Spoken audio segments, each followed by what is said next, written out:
ظاہری بات ہے مجھے انڈین میڈیا کے ساتھ تو اعتراضات ہیں ہی، اور وہ اعتراضات یہ ہیں کہ وہ ون سائڈ سٹوری پیش کرتے ہیں،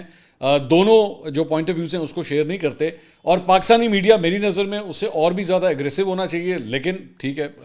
ہر ایک کا اپنا ایڈیٹوریل ڈیسیجن ہے۔ میں کم از کم اگر ہوں تو میں اور بھی زیادہ اگریسولی جو ہے اس وقت رپورٹنگ کروں، انالیسس دوں، لیکن مجھے لگ رہا ہے کہ پاکستانی میڈیا جو ہے بہت ٹھنڈا چل رہا ہے، نسبتاً بہت ٹھنڈا چل رہا ہے، یا تو they have not been able to grasp this situation کہ ایکچولی آپ کے یہاں پہ آپ کے ساتھ والے نیبر کے اندر، پڑوس کے اندر جو ہے ایک پاگل بیٹھا ہوا ہے جو کسی وقت بھی آپ کے اوپر حملہ کرنے کی باتیں کر رہا ہے، ایک ایسا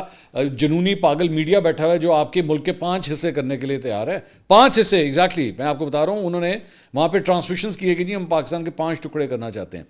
اس قسم کا جنونی پاگل جو ہے وہاں پہ بیٹھا ہوا ہے۔ تو ایسی صورتحال کے اندر what do you need to tell the people, آپ کو بتانے کی ضرورت ہے کہ ان کے ایکچولی یہ جو بک بک کرتے ہیں یا جو بلا وجہ کے نعرے بازی کرتے ہیں یہ کتنے کھوکھلے ہیں۔